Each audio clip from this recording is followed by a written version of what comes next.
बड़ा मुश्किल है इबादत के मफहूम को समझना।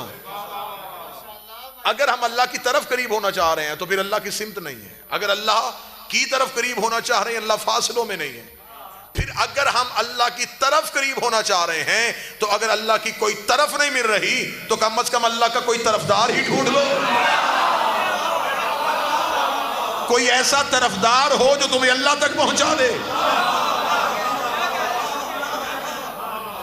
अल्लाह की तो कोई तरफ नहीं, तरफ कोई नहीं, उसके तरफदार हैं जो उधर है अल्लाह से मिले, इधर है बंदों से मिले। उनको मिलना ही अल्लाह को मिलना है, उनको छोड़ना ही अल्लाह को छोड़ना है। इसका मतलब है कि इंसान अपनी नमाज की नीयत में चाहता है मैं इबादत तेरी करता हूं लेकिन पहले उनके करीब होना चाहता हूं जो तेरे करीब रहते हैं। पहले मैं उनके करीब होना चाहता हूं जो तेरे करीब रहते हैं। अब अल्लाह के करीब कौन रहता है, अल्लाह का कुर्ब कौन है, अल्लाह की कुर्बत में कौन रहते हैं। मैंने कुरान के सामने हाथ जोड़े, मैंने कहा ऐ अल्लाह का कुरान, वहां की बातें यहां तू ही पहुंचाता है, तो तुझसे बेहतर तो कोई नहीं बता सकता कि अल्लाह के करीब कौन रहते हैं। कुरान ने कहा मैं तुम्हें 4 निशानियां देता हूं, ये अल्लाह के करीब रहते हैं, ये तुझे अल्लाह के करीब पहुंचाएंगे। मैंने कहा पहला, उन्होंने कहा हजरत मूसा। मैंने कहा ये अल्लाह के करीब रहता है। उसने कहा कुरान में इसे मुकर्रब कहा गया है, ये भी अल्लाह की कुर्बत में था। मैं मूसा के पीछे दौड़ा कि शायद ये मुझे अल्लाह तक पहुंचाए। वो कोहे तूर पे खड़ा था।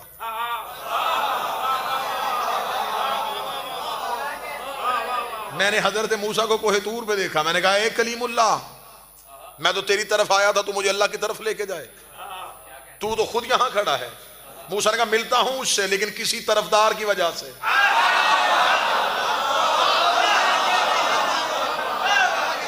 निदा आती है मुझे उसकी, पुकार आती है, मैं सुनता हूं उसकी गुफ्तगू को, लेकिन वजूद में नहीं। मैं गुफ्तगू की मंजिल पे आया हूं, लकाउल्लाह की मंजिल पे नहीं आया। मैं मुलाकात नहीं कर सका, तमन्ना की थी, उसने भी तजल्ली दी, मैं बेहोश हुआ, साथी मर गए। तजल्ली एक थी, असर 2 दिखा गई। मूसा का ज़रफ़ और था, उम्मतियों का और था, वो जल गए, ये सिर्फ बेहोश हुआ। तजल्ली एक थी, जलवे कई थे। पहाड़ का ज़रफ़ अपना था, साथियों का अपना था, मूसा का अपना था। मैंने कुरान से कहा तूने मुझे मूसा की तरफ भेजा था, वो कोहे तूर पे खड़ा है।